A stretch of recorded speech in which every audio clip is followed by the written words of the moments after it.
On behalf of Center for Organizational and Teaching Excellence, I would like to welcome everyone. Thank you for joining us today.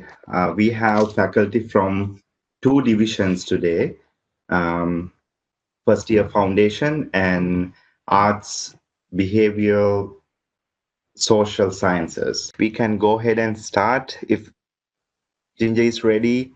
Um, I think we want to stay on the time frame too, and there's a lot to learn. I'm really excited to go for the next part. We had a nice, informative first session. Let's go ahead and see what Ginger is trying to show us with the D2L course management. Well, Thank you, hi. Ginger. Oh, yes. You're very welcome. Hi, everybody.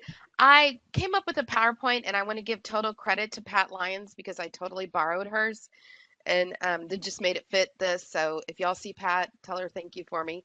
But I really wanted to, when I heard that I needed to do course management, I really wanted to build on the fact that just like Van showed you all, we really have to set it up right in the beginning. And so the tools that he showed us, which I cannot wait to implement, are that procedures and consequence list. The start here I already did, but a lot of those things, if we set them up strong right in the beginning, even if we're doing a hybrid or your face to face, I always have a D2L class management, course management component to my face to face classes or even our strictly online classes. So let me go ahead and pull up the PowerPoint and Sita, if you'll do like you did for Ann and let me know.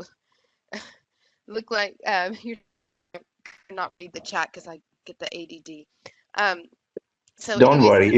if you'll let me I know, will. because I'm looking at Corey and he's so sweet and he writes stuff, so I got to stop doing that. Okay, so he's like that little kid, in the classroom passing me the notes and I got to write back.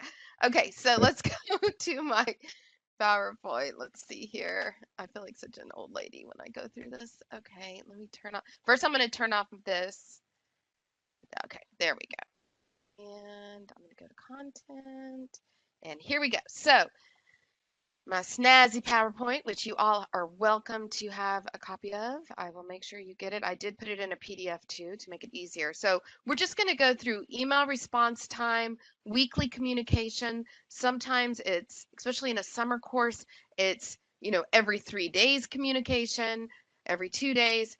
Assignment and course feedback. I've really gotten into this and seen truly the positive outcomes of communicating more with my students via feedback and using video and audio so I don't have to write everything, even though I'm an English professor. Structure, so important. You want everything to look the same. Virtual office hours, which, as you know, Dr. Nutt has approved for all of us, no matter if we're face to face or not, to have those virtual office hours so we don't have to be on campus for an extended period of time. Gradebook, regularly updated, early alert, and then course evaluations. So, email response time, so important. And there's different tricks that you can do to remind yourself and help you make sure that you are getting those emails and answering them. Because if you forget to check your D2L, I mean, we've got 15 different email accounts these days, it seems, right? So, there's ways to forward your D2L email to your Lone Star email or even your personal email. Now, I don't necessarily like to do this, but I can see the benefit of doing so. You want to make sure that your response time is no more than 24 to 48 hours. For the summer session, I'm doing, I'm checking it every 6 to 8 hours. And then in the morning, right when I first get up, just so I can respond back because the course is moving so quickly. Now, I do not expect, and I do put boundaries up for students that expect you to have answered them back within 2 hours. And why are you not answering them back? So you need to make sure that this is put in your syllabus because you can, when you email back, you can say, as stated in the syllabus, you need to allow me 24 to 48 hours to respond to emails. And then, of course, forwarding your email to your preferred email. Now, this, I just took a screen grab of this and I'm hoping that you can see it. I wonder if there's a way for me to make it bigger, but you can go in under the email let me see. Let me go back. Hi, everybody. Professor Fray. Oh, goodness. Oh, I hate hearing myself. Let me go back. Here we go. Here's a bigger button. Okay, so, okay, there it is. So this is your email settings, and you just click it. You just click your email, and then up in the right-hand corner over here, which I cut off, unfortunately, because my screen's so big. And then you can go on the email settings, and I've already got this set up that I like to do this, track the activity, include original messages, save a copy of the outgoing message to the sent. I want that so I can go back and if I need to build my case, right, with a student or prove to a student that I did email them back. And then you just go under and you click show internal email addresses in the address book and show external email addresses. Plus you have the forwarding options, which it got cut off here. So I apologize for that. But right under here, and I can actually just show you. Let's see if we can do this. Okay, big money, big money. Let's hope this works. No whammies. Go to my home page. Okay, so this is my class. And I would just go right here to the email. Click email. And then over here where it says this nifty little button settings, look, scroll down right here. Forward incoming messages to an alternative email account. Click on that. You can put, whichever one you want to do, and then pick which option you would like, and it explains each one here. So that way, if you go out of town and it's going to be hard for 24 hours to log into D2L, but you can do really quick emails from your phone, I would highly suggest that you do this, okay? There's also, as far as the display options too, and I'll explain this in a second for the internal and the external emails. This is sending emails to your students' other email accounts, which is so helpful because we all know that in D2L, they don't always check that email or even pay attention to this box up here. All right, so the next I want to go over, and just Asitha, let me know if there's any questions as far as anything I go over is concerned. All right, weekly communication. Sure, Ginger. Okay, so I'm going to go back to the PowerPoint real quick. Okay, so the weekly communications, which I'm hoping it doesn't start the video right away. Hold on.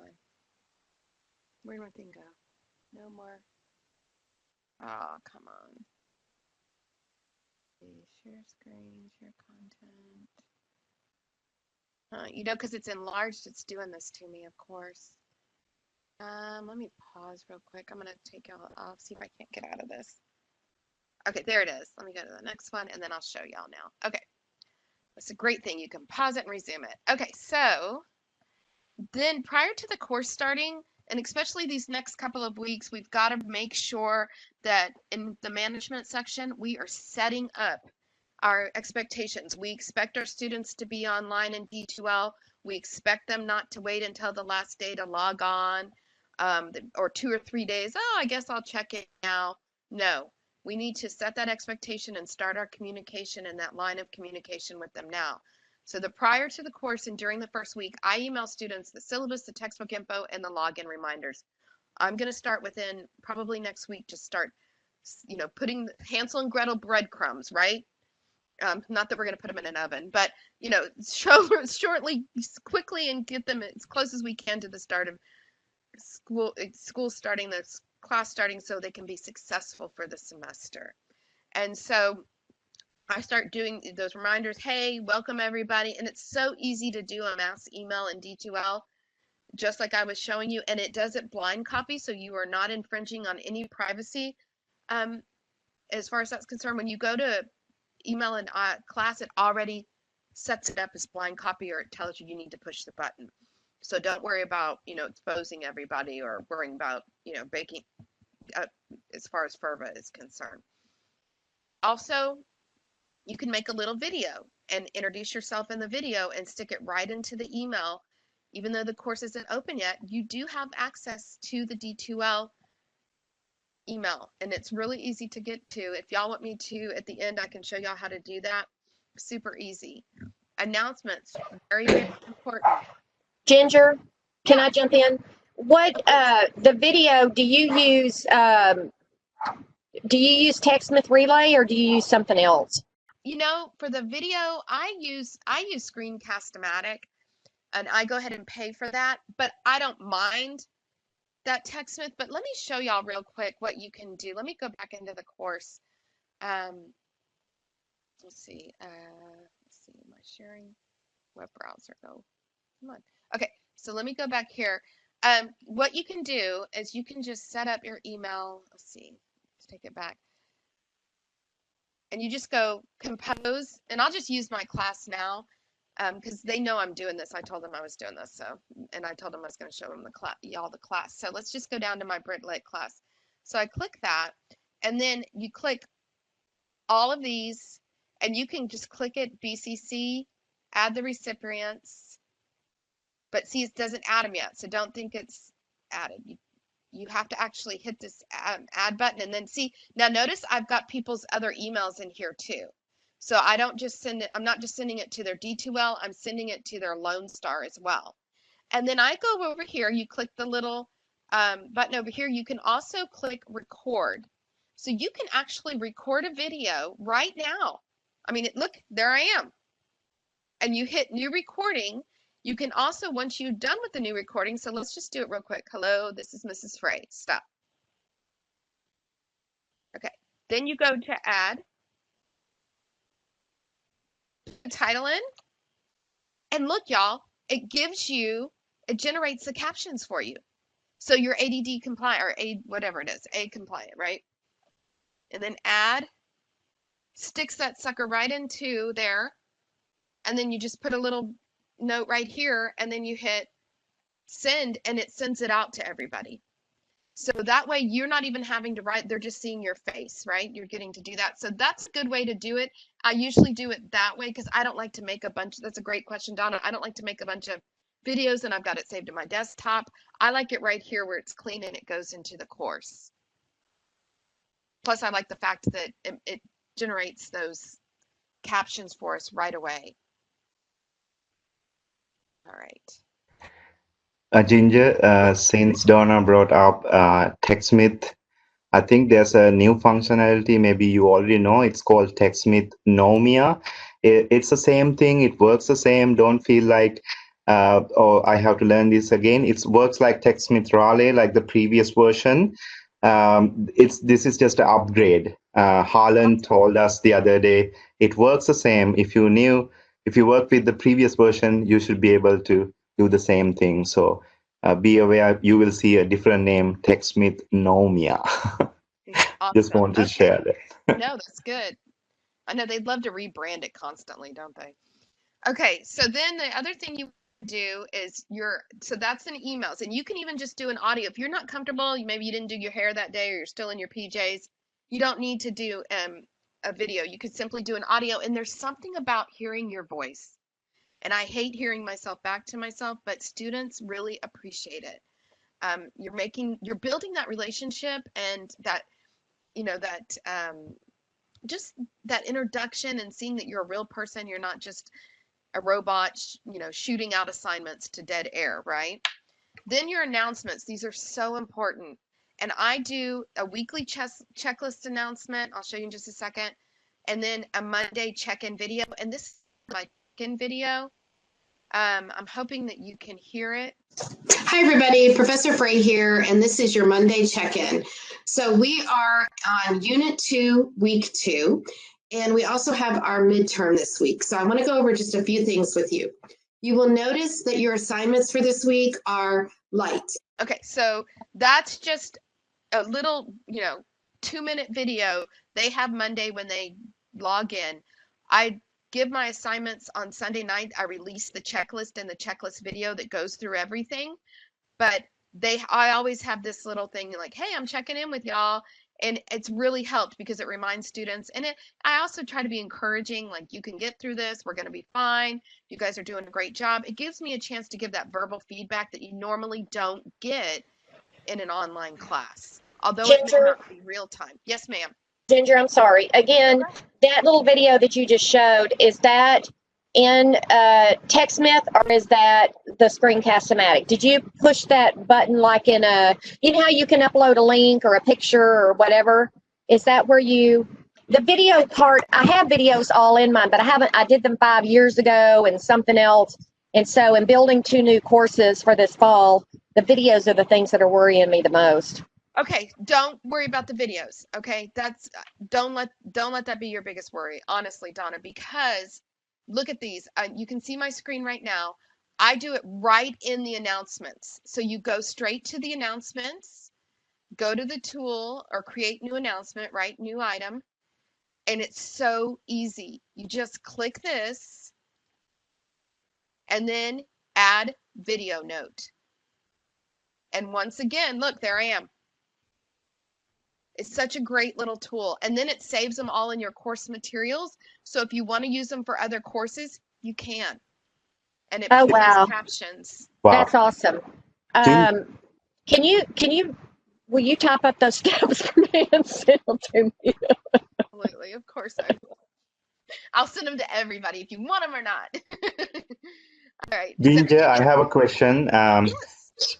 Have you tried copying this course? I mean, when we're moving from one semester to the other, have you tried? I mean, I assume, like, let's say a 16-week course and you going back to another 16-week course in another semester. Have you tried copying this to make sure the videos that you make in the announcements stay the same or play the same?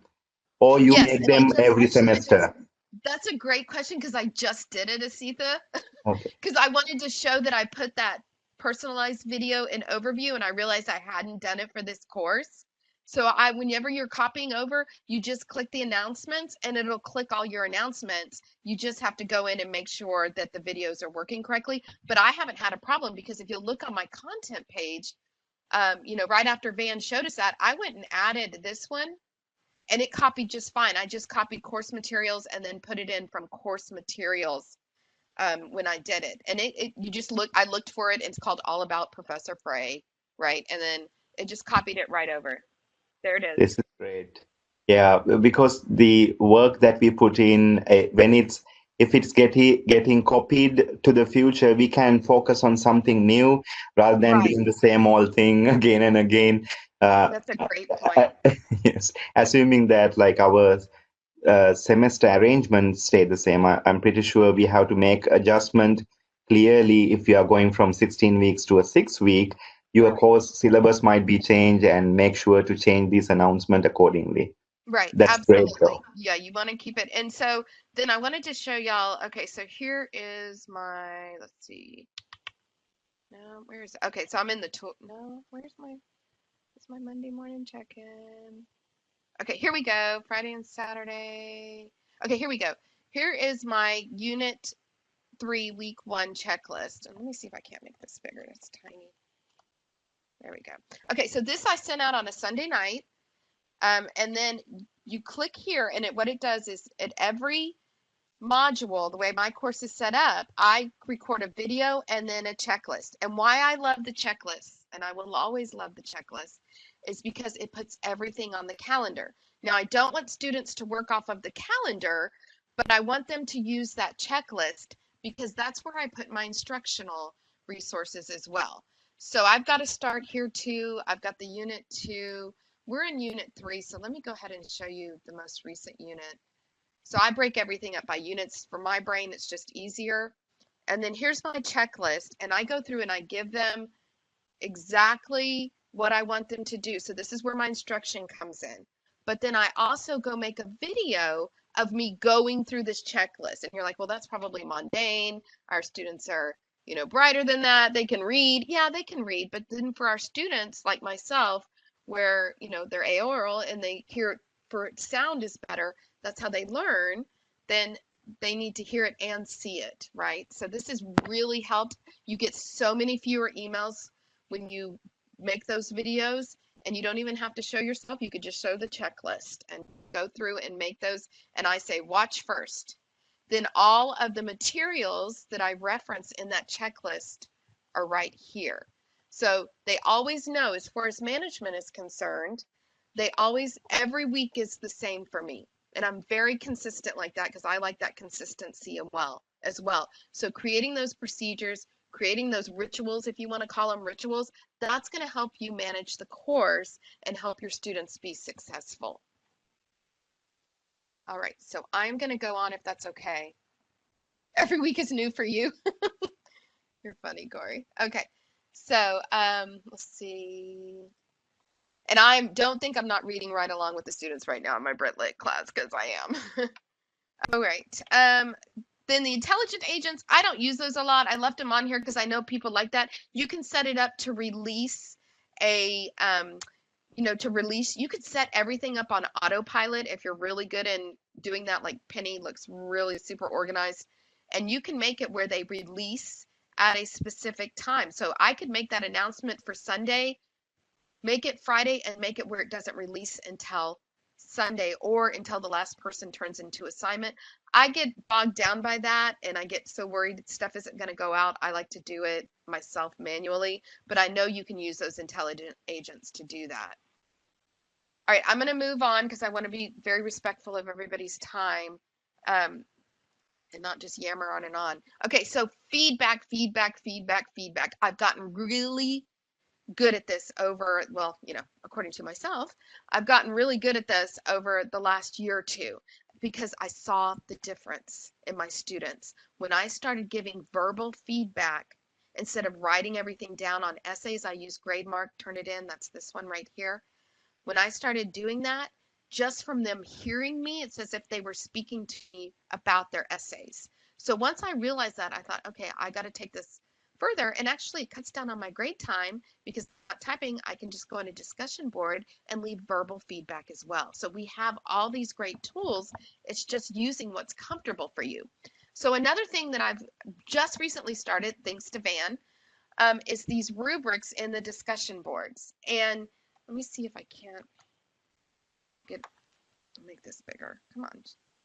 Okay, here we go. I'm just worried it's gonna. So right here, so this is a discussion board rubric, and I took a little course on this with the online consortium. Gotta make sure I say it right. And so these have changed my life, y'all. This has cut my grading time in half.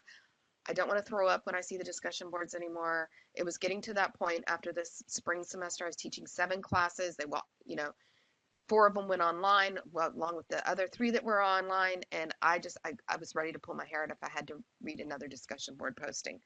So now that the rubric is clear, it is amazing the work that I'm getting. So they know exactly what I'm going to grade them on for each category. And here's the beautiful thing, and I'm going to show y'all an example. I've got permission from a student. You can go in and leave feedback under these. So you can decide how many points they get. Do they get the 25-point level? Do they get the 20-point level? Maybe they're not quite to the 20-point, but you'll give them 18 points. You can do whatever you want, and you can put the score in here. It totals it for you down here.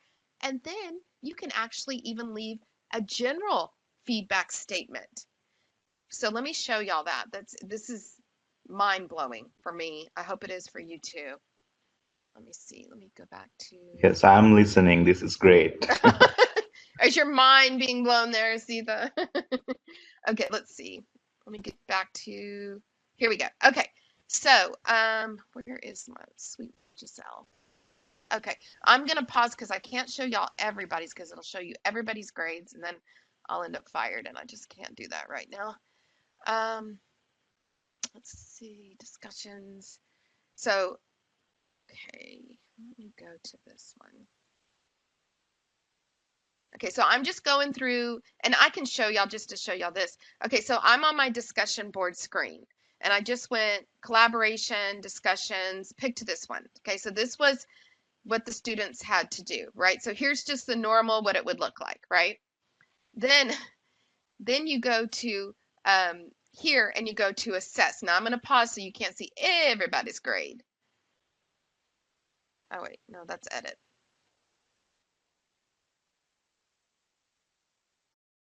Y'all bear with me. I get so excited, I start clicking on everything. Okay, so let's find sweet Giselle. Where is she? Giselle. There you are. Okay, so I've clicked on Giselle's, and let me get rid of this and show y'all resume. Okay, so here's Giselle's. Okay, This is Giselle's rubric. Okay, so I've got I can read everything, right? Everything she's posted is right here. She did it within the time period. And I'll talk about this. They have to post their first post on Thursday and then their response posts on Sundays. Okay, so here it is. So there's her criteria. I just went in and clicked it, y'all, just like that. Let's see if it'll re-click it. Come on. There we go. Okay. Then I gave her some little details right there. Details outstanding, outstanding. This automatically puts us in. Praise Jesus. We've got this done.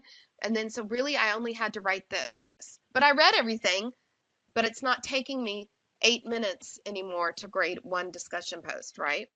Then what's beautiful about this, you can just put please see comments in rubric, or if you wanted to, which the students love, you could add you a little video note here, right? And give them a little bit of feedback that way. Just do that, click here, and then record them a little feedback. Say, hey, great job. I really appreciate you doing this over and over again. Your posts are consistently great. And just that little bit of feedback, and you're not having to type a bunch of comments, right? So that's another great, one of the, another great thing that we can do, and the students so appreciate it. Oops, back to my family. Okay, hold on. All right, so there's that. So this has changed my life. It's easy to do. You just go into your discussion. Let me hide this real quick. I just want to make sure I don't show y'all their grades again. Let's see. Okay, so let me show y'all how to just, for 2 seconds, I know mine's taken forever and I don't want to cut into anybody else's time, but let's see, this is one they're not even, this is this week's and they haven't even started it. So when you go in and create your topic, you can go in and that's where you can mess around with the rubrics and add rubrics under assessment. And it's going to take, you're going to have to this add rubric right here. This is where you can go in and create those. And I just use the same one over and over. Once you save it, when you go and make your next discussion post, you can add this rubric because you've already got it ready. So this is just my basic discussion rubric. And I'm probably going to tweak it for the fall for my composition classes compared to my literature classes to make it organic for them. But it's right there. And I just cannot even tell you how much that's changed my life this semester. Okay, I'm going to keep going unless y'all want to stop me, because I'll just keep talking. To add one thing, if you are using Dropbox, in our disciplines, there are a lot of Dropbox to submit their assignments. I think you can do the same thing by adding I was going to show you that, Asitha. You want me to show you that real quick? Yes, please. Sorry if I jump ahead. No. I'm glad you brought it up. It actually was the next thing. So you can use, oops, oh no, I'm showing you everybody's business. Okie dokie. I was trying so hard not. Okay, let me go back. So you can do this. Let's go to assignments. And I don't have, because for this, I'm doing it more for the Turnitin. But let's go ahead. We'll go look at Giselle's again. Okay. Let's say, I'm hoping y'all are still seeing everything because they are, because I didn't grade these. Now you can do that in here. This is where you could go in and annotate. This is the Dropbox. But I use it more for the originality, right? So, and these numbers are arbitrary because they use a lot of quotes in their small discussion posts. So that doesn't mean they plagiarize just because it says 25%. But so with these, you can go in and do that, and you just click this. And this is actually going to grade mark. I don't want to do that. Where do you do it? I guess evaluate right here. So if you want to use what you're talking about, you can do that. I can't remember how you do it. I don't use that a lot, Asitha. Do you know? I do the grade mark it up a lot. Evaluation. I don't know. Edit. There's a way to do it where you go in and you can use the, let's see if we click on it. Oh, this is it. This is it. I'm sorry, y'all. This is it. This is where you can go in. So this is new. This is all new for this past year where you can go in and annotate. So I could even mark it up and say, look, this line right here. And so you can leave those comments this way. Plus right here, once again, see this little button? You can insert a video note. You can record audio or record video. The only difference between the video note here is it automatically plays right here. If you do these others, it adds it as an attachment for some reason. But this is where you can give a 2-second, hey, this looks great, Jeanette, great job, enjoyed reading it, and then get out of it. I use Turnitin, which does a lot of the same things. I just use it because I grade essays all day long, and I've given a session on this, and I don't mind giving it again, Asitha, on using GradeMark and Turnitin, so you can put me down for that whenever you need me. But I do it through this rubric and leaving comments, and you can actually record comments. It's so cool. You can actually record comments right here, so you can record your voice. So anyways, let me get out of this because I don't want to waste our time on the, oh, we're still paused. I'm so sorry. You guys didn't get to see any of that. Why didn't anybody say anything? Oh my goodness. So that's what it looks like. Let me see. Back. Don't save. All right. So let me go back to the, keeps opening a new web browser. The content. Okay. All right. And then, okay, so that's the feedback. You can also do awards. This is a new thing. This is a lot of fun. And you can do awards. And it's right here, and you set them up. And I've started doing them, but I don't think the students are checking them. So you need to let the students let them know. And they're just fun. You know, it's just one way, kind of like, you know, I do that dieting app and doing my steps. And I love getting my little awards. So I'm going to start doing that more. Or you can just send them a personal email if you don't want to take time to do any of this stuff. All right. And then that consistent weekly schedule. It's so important that you have that set up, just like Van was showing us in the last session. We want to make sure that we have those, you know, the checklist, the video release. I have specific days for that. So I make sure my checklist is ready to go. My video is ready to go. I do that Monday check-in. My due dates are consistent. Now, I do not do everything on one day. It doesn't work for my discipline. I know some people have Sunday as their turn-in day. It doesn't work. The quality of assignments is not good. I need that scaffolding time. So I have due dates all throughout the week. And I know, you know, that may put some students at a disadvantage, but I'm very upfront from that from the beginning. And I share that in my schedule that I send out, you know, that you do have certain days for your assignment due. So if it's not going to work for their own schedule, then they might need to switch to another professor. For my students to be successful, what I've found, I have to have you know, days throughout the week that are assignments due. So that's just how it works. So I'm, you know, and it's been very consistent. I have had 0 to no late work this semester, this session. Amazing. Now the virtual office hours, you need to make sure that you post it in your syllabus that you're going to do this. You through D2L announcements and or in your course orientation, or that start here as a trial run. I got to tell you, it didn't really work well for my my already online classes. Nobody came to my open office hours, not once. I did it for 2.5 weeks straight, and I thought, okay, I'm just sitting here for no reason. But I think for our students that are hybrid or face-to-face, if you do them, I think you're going to get a lot more people showing up. Plus, if you require it as a start here grade, they could do it as one of the first easy week is that they have to pop on and say hi. Maybe they don't have to show their face, but they have to pop on and say hi, and you have to be able to hear their voice. That might get them more of them comfortable with using it, just like having them come to our office and, you know, meet us in our office. I know a lot of professors do that during the first week. You can actually schedule these and put them into the course. And I know this is all jammed up, but this is actually in detail. Go under your WebEx button, and I pre-scheduled everything and I put it in there. That way I could just copy this and put it in the calendar. Unfortunately, it doesn't go into our D2L calendar automatically for the students, but I just went ahead and took the time and put them in there so that they would just have to click the link.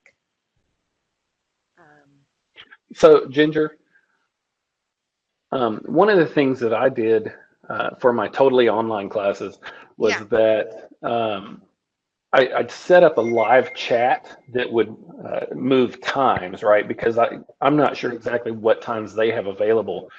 So, during the course of a unit, I would say, I'm going to have a live chat at this time. It's come and go. Right. Ask whatever questions you have during that time. And actually, students had a pretty good response to that. I would always have, half a dozen or so that would show up for each one and ask whatever questions they had come across at the time. Corey, And I think, that's awesome. yeah, and just having it as like a live chat instead of a formal office hour seemed to work pretty well. So let's look at that real quick because I can show y'all that. That was actually one of the things I was going to show y'all. And that's good to know because I've never been able to orchestrate that chat well, But if you go under collaboration, there's chat right here. So you just click on that. And like Corey says, new chat, and you just set it up. Now, Corey, do you put them in your calendar?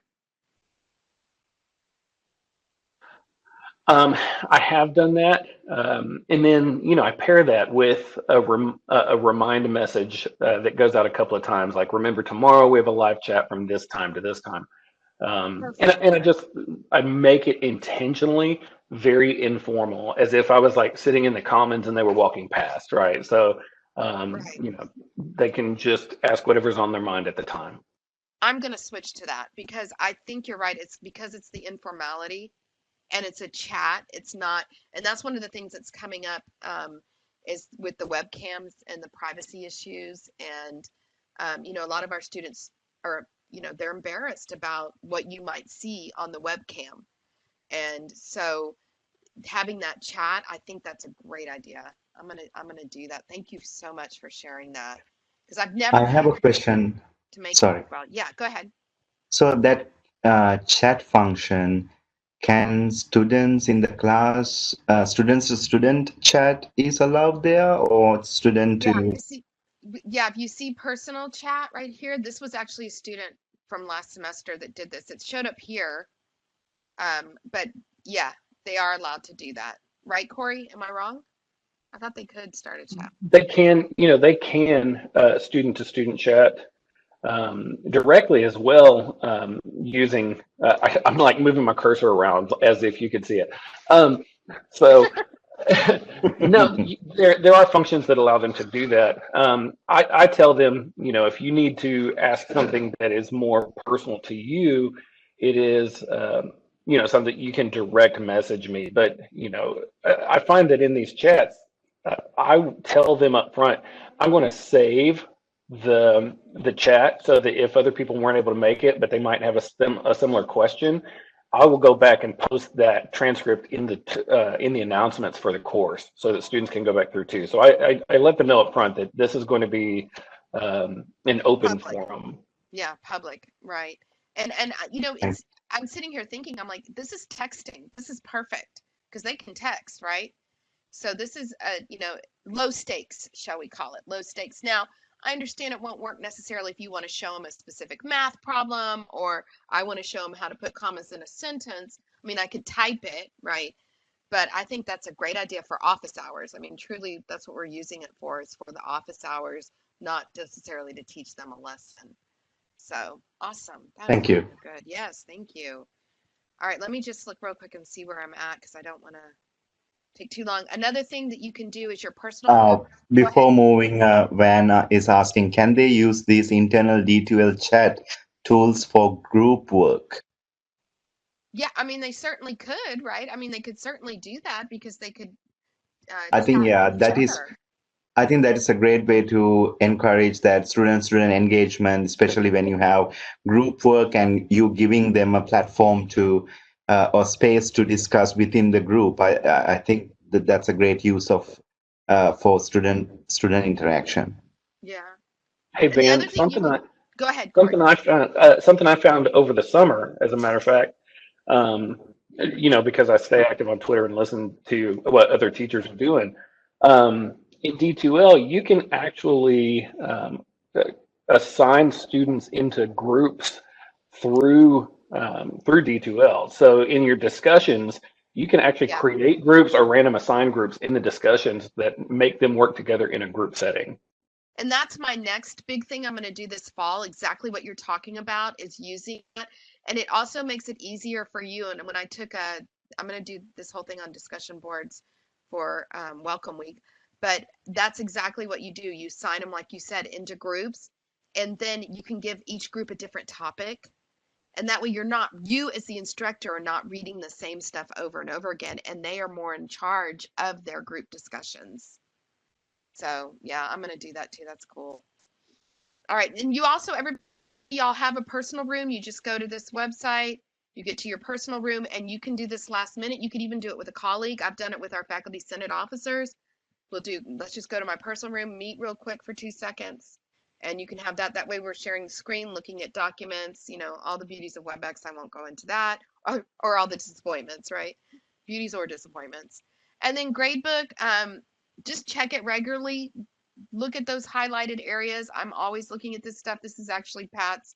I took her. There's her sweet face. But I'm looking for those missed assignments. That first week, I will shoot off emails, and you can do it blind, blind copy to everybody that doesn't have it. I see that you're missing the first start week assignments. Please get those completed right away. I do not want you to get behind in the class. I do that all the time. So just keeping up with your gradebook, you've got to do it. And plus, it's a way for you to communicate, and students will see exactly where their holes are in their class. Course evaluations, these are another great thing for feedback. I do offer extra credit for mine. It's one of the few extra credits that I give, and I just have them go fill it out, and all they have to show me is the submitted screenshot, and then they get that replace one grade in the grade book under the assignments. Not an essay, but just a daily grade. They get completed. Plus, I like to go back and look at those, and sometimes we're afraid to look at that stuff, but honestly, 9 times out of 10, it's very positive feedback, or it challenges me, and I've changed things in my course to make them more accessible for students when I realized, oh yeah, that is harder to access when it's set up that way. And then, of course, our early alert, and I really... Ginger, Go sorry ahead. to Go disturb. ahead.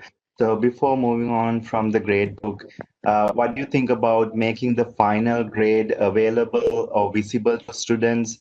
Do you all do that? Because yesterday we had mixed comments on some people really like the idea of making the final grade column open to students, visible to students from day one. What do you all thought on that? I do. My students can see their final from day one, because I want them to know exactly where they are in the class at all times. Because I remember in grad schools, and I'm sure we've all had those professors, you didn't get your essays back, and you didn't know what you were making until you walked into that final. And that's the last thing I want my students to not know. And you've got to make sure you turn it on, because if you don't turn that on, they can't see it. They have no idea what you have. So you've got to turn that feature on. And you save some time also, because then they start emailing. I didn't know in my first semesters of using Right. D2L, I didn't know how to make it available. In my mind, they can see it. But Right. I remember getting so much emails. They are asking how well they are doing in their course. So when I later realized that, okay, why do I hide this? Because this is their performance. They can, Right. because early understanding of the roadblocks is the best way. So I use that too. I agree with that. They should be able to see their standing in the course from day one. Thank you. Yeah.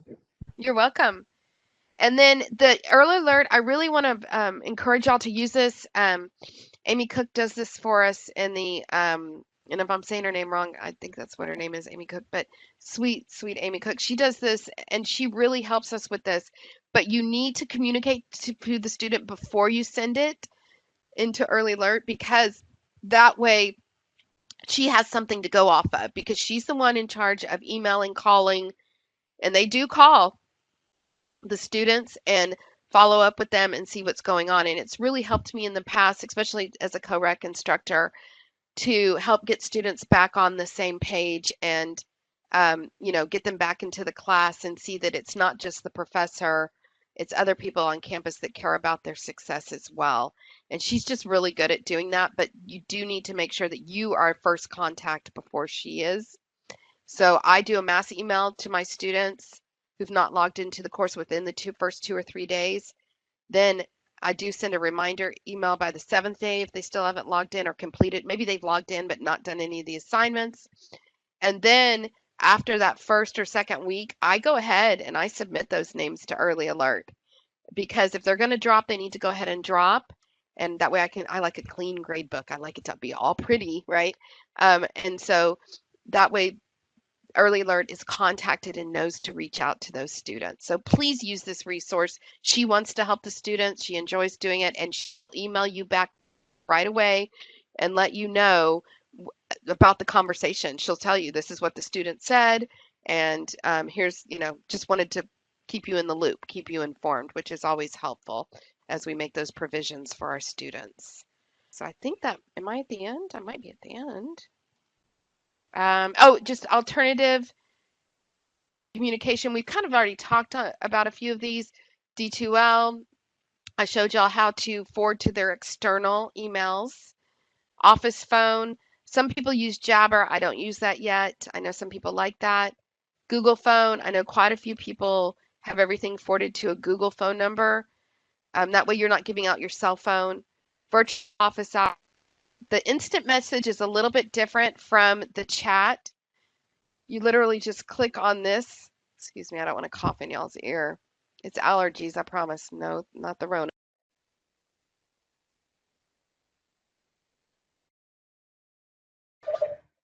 So regarding Jabber, I heard from Bev Riethmeyer yesterday that it's only available for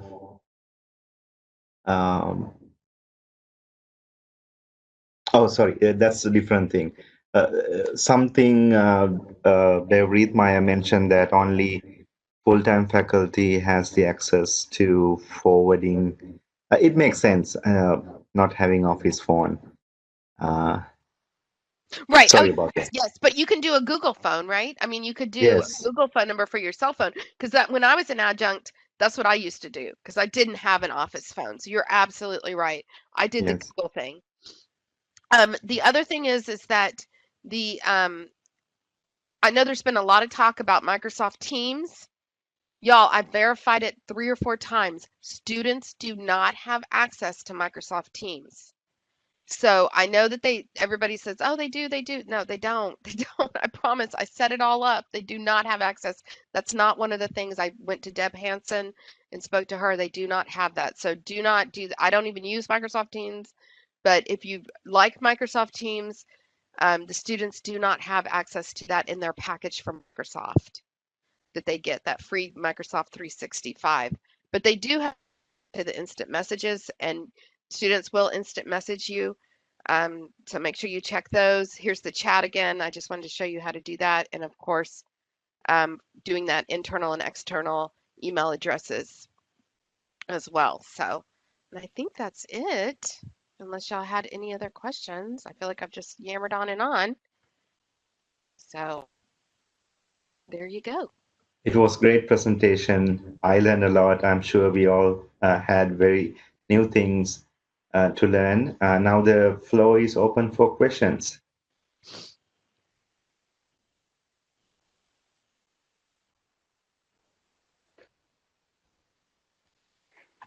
Ginger, I think the way that you ended that leads nicely into where I'm going, because I just mentioned in the chat, our students are used to presenting themselves to other people digitally. So chat, social media, things like that. So the more that we interact in that comfort zone of theirs, I think the more that we get them to interact with us in the course material.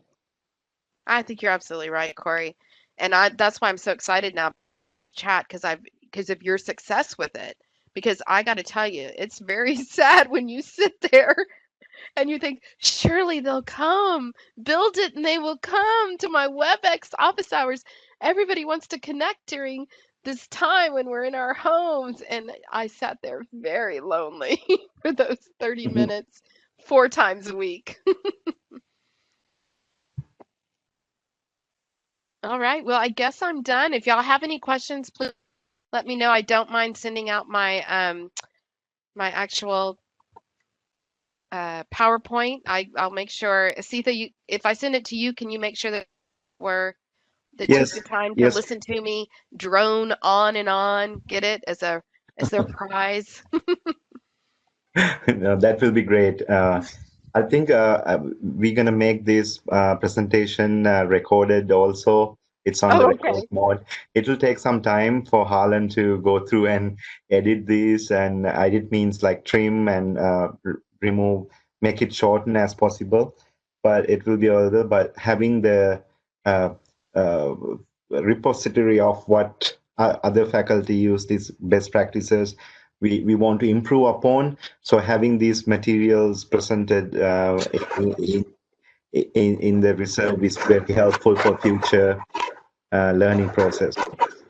Asitha, the um, I've always thought we needed a repository, and I always thought that every single training that we did should be videotaped. They used to always be in person, so this is definitely an advantage of us doing all these WebEx meetings now. They're much easier to tape, and so I think there's huge advantages for that professional development. But is there a repository spot where all of these are put? Because I'm always told they're being Harlan it's doing them, but I don't know where to send people to find all of these. So is there one spot where I can tell my adjuncts, go to this place and all the, okay, can you send that information out? Don't just tell me now because I need to send that to my adjuncts, but could you send that information out to where those are at, especially to the chairs?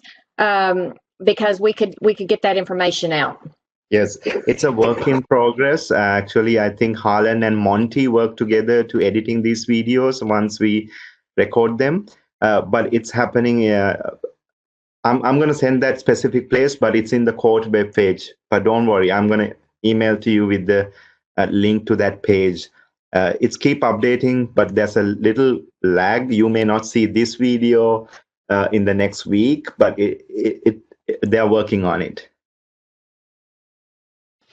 Lag is no problem. Just to know that everything is being taped. I just felt like it was such a waste of time and resources of the people that worked so hard and used to present everything in person for IIFs, for a lot of other, at different times for COTE. And then that 1 hour was gone and all the effort that went into it. And if people weren't able to make it, for one reason or another, then all that knowledge was lost. And that always just seemed like such a huge loss to me of resources and help. So I'm super thrilled that all of these, everything that COTE's doing now are being taped and there'll be a repository, because that is going to be incredibly beneficial going forward. Even when we're back face to face, it's going to be incredibly beneficial to everyone. So thank you. That was one of the most important things that someone in your position needed to do was, if you said what's the one thing I can do to help faculty the most, I would say develop a video repository of all the professional development that's being done. And so if you do that one thing, you will have way exceeded my expectations for your position, and I will be ever so grateful. Oh, thank you so much. Absolutely. I totally agree with that. This is golden information, getting together and giving our best effort to improve peer learning. I think they should be available. I heard that Van's course tour video is ready. I didn't check whether it's uploaded yet, but during last COTE meetings, I heard Harlan is talking about Van's course tour video is now ready. So I will make sure that we have a clear place in the COTE website and everyone know how to find the previous workshop video links. Thank you. And you have my word, it will be done.